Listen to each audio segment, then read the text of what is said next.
Today on Gunfighter Life, a fairly controversial topic: instinctive shooting, point shooting, shooting from the hip. Again, a controversial topic, but I think one it's time to tackle here on Gunfighter Life. With that, welcome to the podcast where we talk about guns, gunfighting, tactics, use of force, ballistics, all manner of things, gun and gun adjacent, the right way, with Almighty God at the center, Judeo-Christian values, and real-world first-hand experience. Why should you care what I have to say? That's a good question. That's why I include the bio. If you've heard it before, go ahead and skip around 2 minutes, and we'll get into instinctive shooting. I'll roll into a quick abbreviated bio and then into the main topic. First and foremost, I am a Christian. I don't apologize for that. God is number one in my life. I grew up hunting and fishing in the backwoods of the southeastern United States at a very early age. Some of my earliest memories are with firearms. I joined the Marine Corps at 17, did a couple of combat tours in Iraq. By God's grace, He got me through that safely. After that, I served as an instructor, an urban warfare instructor and a desert warfare instructor for the United States Marine Corps. I also served with the LAPD, both full-time as a sworn police officer and in some more specialized assignments, as well as serving in the U.S. Army, full-time and part-time National Guard. I've been a FBI firearms instructor, still am an FBI firearms instructor, have been for a lot of years, also NRA certified and some other three-letter government agency certified. I have been in the past a private contractor for the federal government, advanced weapons instructor, and am currently a private security contractor working in conjunction with several three-letter government agencies. I've been the commander of a tactical team in a large metropolitan area. By God's grace, He got me through all that in one piece, not because I'm better, but because He chose to have grace and mercy on me. I've been a professional hunter and guide. Professionally hunted things like buffalo and elk. Not many people today can say they've done that, but I'm blessed to be able to say that I have. I've hunted everything from white-tailed deer on the East Coast to mule deer on the West Coast to gray squirrel on the East Coast to prairie dog on the West Coast and elk and bear and wolf and slain all manner of beast. A state rifle and pistol champion a few times over in a few different disciplines. Now those experiences, it's not because I'm bigger or badder. Certainly not bigger. In fact, I met one of the patrons in real life, and he said something to the effect of, "I thought you'd be bigger." Reminded me of that William Wallace movie, where he's like, "Oh yeah, if William Wallace were here, he'd shoot lightning bolts out of his rear end." Well, I'm not William Wallace, but I am the person that did all those things in the bio. But not because I'm bigger or badder. I don't think that I survived when many other young good men did not. I give all the glory and all the credit to God, all the talents and experiences that He's given me and the things that He's let me live through. I hope to use them to glorify God and to help you today. So if I boast in anything, it's not in my strength, it's in that God had mercy on me and saved me because He had a purpose for me. And hopefully I can use those talent, skills, and abilities to serve you today. All right. Instinctive shooting. It's a thing. Yes. I think it is something worth pursuing for the serious gunfighter. And here is my big hang-up, my big trepidation, my leeriness in discussing this, is I fear that you will just think, oh, well, I'm just going to instinctive shoot. I'm just going to point shoot. I don't need to learn the basics. I don't need to learn the fundamentals. Wrong. This is something that you build on. One thing that I often tell students is, if you can't shoot good slow, you're not going to shoot good fast. That's not how that works. If you can't shoot good with no time limit, with using your sights, proper sight alignment, sight picture, trigger control, breath control, if you can't hit a target then, you're not hitting a target winging it from the hip. This is the next level. This is pistol craft 102. Again, if you can't shoot good slow, you're not going to shoot good fast. So you are just, I think, living in a fantasy world. If you think, well, I'm not going to take the time to actually learn how to shoot and hit a target properly, I'm just going to wing it from the hip and fling rounds out there. That's not how that works. That's not how that works. That's not how that works. Could you never train and some dude be on top of you and you pull the gun out and shove it in his liver and pull the trigger and drop the dude? Yeah, that's totally possible. It's also a fact that a broken clock is right twice a day. That doesn't mean you should rely on a broken clock just in case you happen to look at it and it's the right time. The odds of that are pretty low. Is it possible? Yeah. Should you count on it? Absolutely not. You're going to show up to work on Monday morning 3 hours late and be like, well, the clock at home says it's only 7:15, so I just figured that was good enough. Right? That's not going to work in the real world. And neither is just thinking that you're only going to point shoot or only going to instinctive shoot or you never have to use your sights or actually learn how to shoot properly. This is not something I would even cover with a student until they have at least a decent grasp. I won't say mastery of the fundamentals, although that wouldn't be bad. But at least a firm grasp of number one, the safety rules, and number two, the basic fundamentals. I mean, they can reasonably be expected to be competent. And I mean basic competence. I mean like you can pass the FBI firearms handgun qual, which is not a big feat. As somebody who's an FBI handgun instructor, it's not a big feat to be able to pass that. If you can't pass that, you have no business, in my opinion, learning instinctive shooting or just practicing instinctive shooting. But I'm just using that as, that's not the only benchmark, but it's a decent benchmark, right? If you can't pass that cold and on demand, then, in my opinion, don't even bother with this yet. So this is an add-on too. And I know I'm harping on that, but it's important. At least you think, oh, I'm just going to whip it out. Hope for the best. That's not what I'm saying. If that's what you're hearing, that is not what I'm saying. Now, point shooting, instinctive shooting is a thing. I am currently a private security contractor. You guys probably know that if you listen to many of the newer episodes. That's another job. I consider this a job, and I consider that another job to pay the bills because podcasting doesn't, exactly make enough to pay the bills. But the reason I bring that up is a big chunk of our current qual, the first chunk of that qual is instinctive shooting. Why? Because we're in a serious business. We're there to stop active shooters, to stop active violence. That's why I'm employed as a private security contractor. C.Q.B and hand-to-hand and instinctive type shooting is definitely a thing. It's the first thing on our qualification. This is not a beginner's qualification, but it is absolutely a thing. Another thing we should tackle is how does this relate to the second firearm safety rule? Keep your finger off the trigger until your sights are on target and you're ready to fire. I would say yes, that is a valid safety rule, and it still applies here. If you open your mind, you have more senses than just your eyeballs. There's more sighting apparati. There's more than one way to sight a handgun. The general way is with the sights or the optic. That's not the only way. So the sights you're using could be something else. So you have more senses than just that. If I'm literally fighting over my gun, the guy is trying to kill me, if I know that muzzle is pressed into something soft and squishy that's not me, then my sights are on target. I know that. Rolling around on the ground and we've been wrestling over my gun and I've got it in my hand and it's pressed up against him, my sights are on target. Period. End of sentence. Unless there's some weird happenstance where it's more than two people fighting. But if we keep it simple, that's a pretty easy cut and dry example of my sights are on target. I don't need my eyes to tell me what biomechanics is telling me. Also, at very close distances, I can use the entire back of my gun as a sight.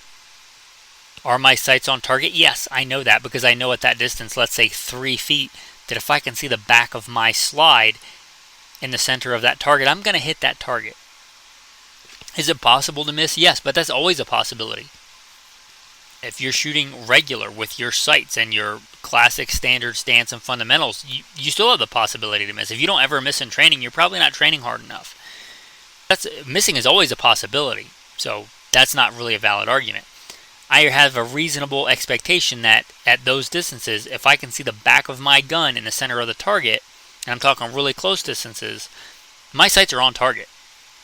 So I think that is a pretty good explanation of that and how it does not. It could, but you could violate the second safety rule all manner of ways. It could, but not necessarily have to violate safety rule numero dos if you are doing this properly. The other thing that I want to tackle is this should be part of your training and your draw. You should be practicing your draw in such a manner, and there's the old classic, I don't care if you use 3 counts or 4 counts or 5 counts, but some kind of step in the draw. Like step 1, you grab the gun and your support side hand comes up high center chest or just above your belly button, whatever you want, I don't care. Like that's step 1. Step 2 is you break retention on your holster. You get the gun oriented. The word is oriented, it's not orientated. That's just a pet peeve of mine. You get the gun oriented towards the target and you bring your hands together. This is a instinctive shooting, point shooting position right here. You can fire from count 2. Hopefully you've had some good solid training and somebody that taught you to draw properly, not just, get your gun out and get a hit on target. That's not learning to draw properly. If you learn how to draw properly, and the count may be different, but you get the idea. Count 2 is a C.Q.B, close quarters, instinctive shooting, point shooting kind of stance. If the guy is close, not only can I fire from this position, I probably should. Because if I push that gun out in front of me, I have less mechanical advantage on getting that gun. If it's going to turn into a grab fest for that gun, I want that gun in close and tight next to my ribs, next to my body with both hands on it. Way harder for that gun to get taken away than if the gun is out in front of my face. I'm giving up mechanical advantage. Not only can I shoot from that position, if the person is fighting me hands-on, I probably should. This is one of your core techniques for point shooting, instinctive shooting, and it's continuity of training. Remember I said if you can't shoot good slow, you're not going to shoot good fast. If you have a good draw, if you have a good natural point of aim, then this should be pretty easy to incorporate in your training regiment, philosophy, dry fire. So your hands come up, support hand somewhere in the middle of your body, depending on what technique you want to use. Your firing hand grabs the gun in a full firing grip. You break the retention on your holster and almost immediately get the gun oriented towards the target. That's your, or a, good instinctive shooting position. A lot of fights end up on the ground. A lot of gunfights end up on the ground. If you're not training ground fighting, I'd say you're probably not realistically looking at what actually happens in gunfights. Just because you don't want it to happen doesn't mean it's not going to happen. You should also practice similar techniques of you being on the ground, because that's a thing that happens. I had a recent argument with a fellow that I respect, but he, as far as I know, was not a sworn peace officer. I have been a sworn peace officer, and I don't even think we're talking about instinctive shooting, but it ties in, is germane to what we're talking about. He was like, well, if somebody punches a cop, they can just shoot him. And I'm thinking, no, they can't. Now, there could be a circumstance where you're getting punched where deadly force would be authorized. If you're, got a giant dude and he's got both your arms pinned and he's pummeling you in the face and you're about to go unconscious, then maybe. But if a guy punches you in the face or just shoves you really hard and you fall over because there's a curb behind you or you were just stepping wrong or whatever, you can't just haul off and shoot him, right? There's lots of situations where cops fight on the ground. There's lots of situations where you might end up on the ground. Lots of situations where soldiers and Marines end up on the ground. You should have a similar style technique in like a guarded position where you can shoot instinctively. That's kind of hard to describe in an audio format. Most of you guys probably, hopefully, have a good draw, so the first one was not hard to describe, but there are ground fighting point shooting techniques you should probably be acquainted with when it's the proper time in your training. Another thing to talk about here is, well, when do you shoot and when do you stop shooting? Those rules don't really change, right? If that person is a deadly threat, a reasonable and prudent person would have a reasonable expectation that your life or somebody else's life was in danger of death or serious bodily injury, then deadly force is authorized. Now, not everything's cut and dry, but you got to judge, right? If you're good to shoot, then you're good to shoot. The technique is really a very little legal circumstance.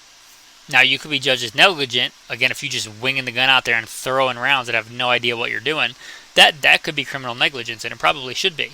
But if a guy's on top of you and stabbing you and you're point shooting, you're good to shoot him just like you would if you shot him with your traditional sight picture if he was running at you with a knife. So you shoot to stop the threat. If the person is still a threat, you can still shoot them. If they're still a deadly threat, you can still shoot them. So that part really, just because I know it might come up, it's basically the same. At what distances? This depends on you in training, just like regular shooting does. Some people absolutely all day long could and should, in the proper circumstances, take shots with a handgun at 25, 50, 75 yards. Some people absolutely probably shouldn't take a handgun shot over 15 yards in any kind of modern environment where there's other people, because they don't have a reasonable expectation they're going to hit that target, especially if they're carrying like a, Ruger LCP or something. What are you, and this is why training is important, you should know how to call your shots. That's part of marksmanship. You should know when it's a good shot and when it's a bad shot. And do you miss sometimes? Yes. But you should have a reasonable expectation when you pull that trigger, you're going to hit the target. You have to know what that is for you. So, what's okay for me to point shoot? I'm not saying I don't want to even give a distance, because that may not be okay for you to point shoot. You have to know. That's why you need to go out and you need to practice it once you've established the fundamentals and you know how to do it safely. Because we live in such a litigious society, here's my little public service announcement. If you shoot yourself or somebody else, that's your fault. That's not my fault. You should do these things in a safe manner, especially dry fire when you're doing this, for a long time before you worry about live firing, and with a proper certified instructor, observing all the safety rules. But the distance is totally dependent on your skill level, just like regular shooting is totally dependent on your skill level. Whatever your competency is with your traditional shooting, with iron sights and the fundamentals, it's far, far less than that with instinctive shooting. Again, this is not a band-aid for I can't shoot, so I'm just going to carry a big caliber 10mm and shoot from the hip, and maybe one of my rounds will hit him and knock him out. Like this is not, you're outside the realm of reality there. It's possible, it's not a winning strategy. It's like going to the Kentucky Derby with a horse that's 2 days from going to the glue factory. It's possible that every other horse there that day breaks its leg and you win the race. It's not a good winning strategy, right? Or buying a lottery ticket, not going to work that week because, hey, you could win the lottery and you won't need to go to work and it won't matter. It's possible. It's not a winning strategy. Neither is you just thinking that you're going to be able to carry whatever gun you want and shoot from the hip and sights don't matter and it's a wild, West John Wayne Western, which I like, but that's not reality, where the good guy always wins the gunfight. You just fling rounds wherever you want, and just by editing and cinematography, they hit the bad guy. I care about you too much to lie to you and tell you that's a good strategy. It's not. Distance is entirely dependent on your training and your experience and your abilities. Let me also bring something else up on instinctive shooting and point shooting. It's not as much faster as you might believe. I often talk about my accuracy standard, my speed standard for a standard draw. I like to get 5 in a row, good solid hit, center of chest, in under 0.8 seconds. From the draw, from hands relaxing, and the buzzer goes off, and I get a good hit on target, and like the 0.8s, 5 in a row. That's my standard. I like to get in the 0.7s, 0.6s. If I can get into the 0.6s, I'm happy. If I shoot retention, obviously I'm not coming all the way up, so I can shoot a little bit faster. But you're talking about tenths of a second. And this is a niche application. It's usually not worth the squeeze. I know people crap on competition shooting because it's not reality or whatever. It's a good analog. Many of the things we see in modern gunfighting, whether it's gear or tactics, come from competition shooting. I would almost never in a competition, almost never, do a retention type shot. Sometimes I will, but it's a very, very niche application. It's also a very, very niche application in the real world.